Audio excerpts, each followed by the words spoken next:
Welcome back. Actor John Schneider of Dukes of Hazzard fame has decades of experience working in Hollywood, and through it all has always maintained that God has had a plan for him. But as the actor, filmmaker, and musician fully embracing his Christian faith, the opposite occurring in Hollywood, where it appears faith is on the decline. So what is behind that disturbing trend? Is that real? Is it really declining, or more not really speaking out about it? John Schneider himself is here to discuss the fall of faith in Hollywood, as well as his own Christian values. Good to see you, John. Thanks so much for coming on today. Great to see you. You too, really is. We posed the question moments ago, the downturn of Christian faith, and really Christian values that were typically apparent decades ago, and now not so much anymore, seemingly the opposite. What's happening in Hollywood in recent years? Well, I think, faith is a lot of things. And as you said, I've always believed that God has a plan for me, but I mean, God also has a plan for everyone. I think we're magically, wonderfully, mysteriously designed to do something very specific. But, a lot of people want to hedge their bet. So I think what happens in Hollywood, they're not bad people. They're not evil. They're not the devil. They just are trying to hedge their bet, and they're going with the status quo. So what we have to do, and I think President Trump and this wonderful administration is doing so well, is we are shifting the status quo. We are now starting to think more about helping our neighbor. We're starting to think more about, by the way, I'm in Hazard, Kentucky right now, in the parking lot of the beautiful Hampton Inn in Hazard, Kentucky. Yeah. And we're here because they had some serious flooding, not unlike what you're looking at my place there. My place got flooded.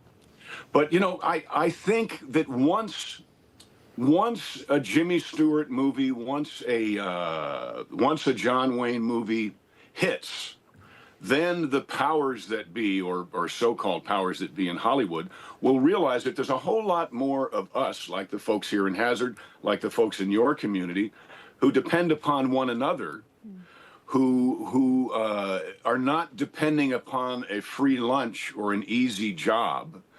These people here, and I'm sure the people where you're from, they are perfectly willing and wanting to work an honest day's work for an honest day's pay. Right.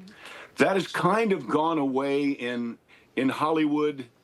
And really, I think I don't want to point all the blame at us, but we did kind of drop the ball for a while.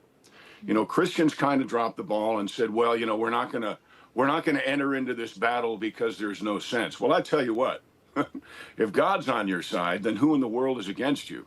Yeah. Who can possibly be against you successfully? Mm-hmm. So in the world of independent filmmaking, in what Dee Dee and I do, we're here in Hazard scouting locations for a new kind of Dukes of Hazzard-like television show.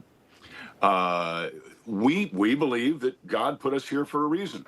Case in point, this morning, a wonderful restaurant was reopened in Hazard that was destroyed in February by the flooding. And Miss France, she is, I think she's 93 years old. If you're 83, forgive me, I apologize. But the community came together to help clean out her building and get this restaurant open again. And they are very appreciative of that. So if we could bring that into Hollywood, what was it National Velvet? I've got a barn, I've got a piano, let's do a show.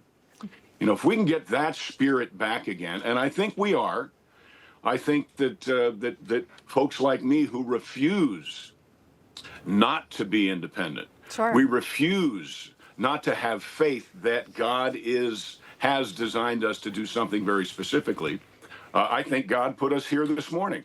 The lovely lady who owns the restaurant lost her hearing aids in the flood, and in 5 minutes, because we had raised some money for the flood victims here, we called the folks and said, "Hey, can you earmark?" Oh, that's funny, yeah. Pun intended. Can you earmark some money for Miss France's new hearing aids? And they said, absolutely. Good. And you know what hearing aids we're going to get? We're going to get the ones that Joe Namath talks about on Newsmax. Oh, yeah. Wow. I saw those. I love it. Full circle. And John, that's just one morning in your life. Okay, I think we should point that out. Well, but It's one morning in everybody's life. True. If you listen to that little voice, what is that? That still small voice that says, go over there and ask that person if you can shake their hand, or go over there and see if that person needs anything. I believe that conversely, people will be thinking about you. If we think more about other people than we think about ourselves, we'll be better people. It'll be a better town, a better community, a better state. And now, thank you, President Trump and your administration, a better country. And, if as long as we think that way, as long as we know that God gives us all the tools we need and all the supplies we need to build someone else's house, then it also intellectually means that someone else has been given all the tools and supplies to help you build your own. So that, to me, that's what faith is. Faith is purpose. And I don't think we've ever had a president in the history of our beautiful country that has ever exhibited that better than Donald Trump.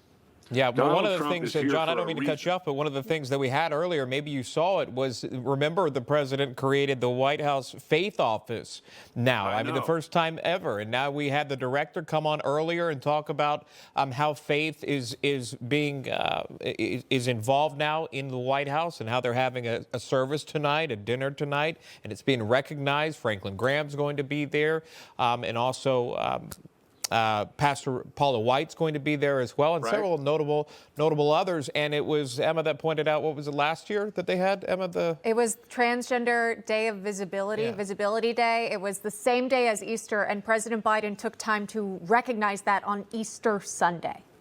So what a shift. Yes, which of course was an intentional poke in the eye to people of faith.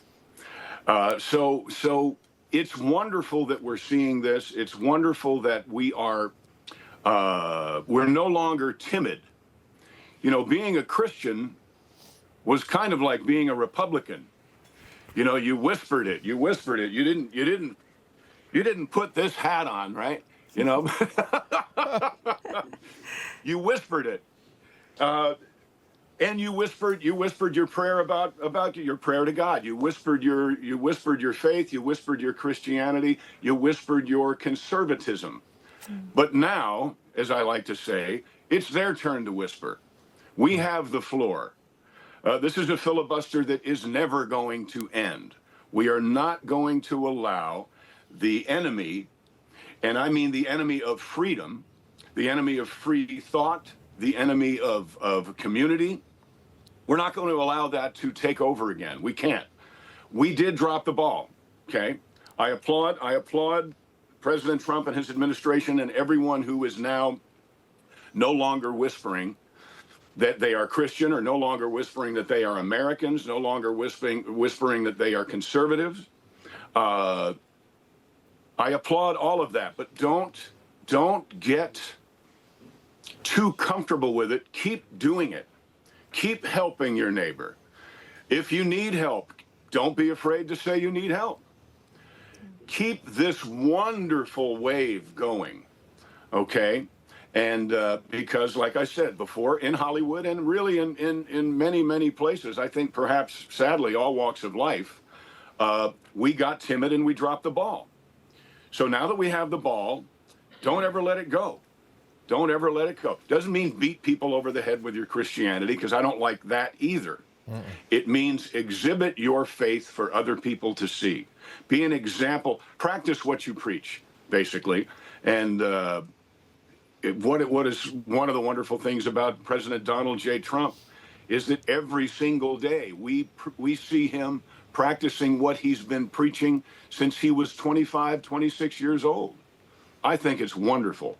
And I think as long as we continue to follow that example, you don't have to agree with him. I mean, you don't have to tariff your neighbor, right? But just follow his bold example of how he lives his faith, how he lives his belief system. And the world, not just the United States, not just Hazard, not just your hometown and mine, the entire world will be better for it. I know. I think, thinking of my hometown, a church community is a strong one, always there for each other. Absolutely. You need it during because these times. Yeah. It's aware of a community, the importance of community. Absolutely. I'm going to say it like the Dukes of Hazzard. It was very important. Community was very important in Dukes of Hazzard. They threw the baby out with the bathwater on that one, but we're going to fix it. God bless you all. Have a wonderful Easter, and thanks for having me on. Thank you, John. We appreciate you coming on and spending some time with us. Thank you. Happy Easter. Bye-bye. All right. Take care.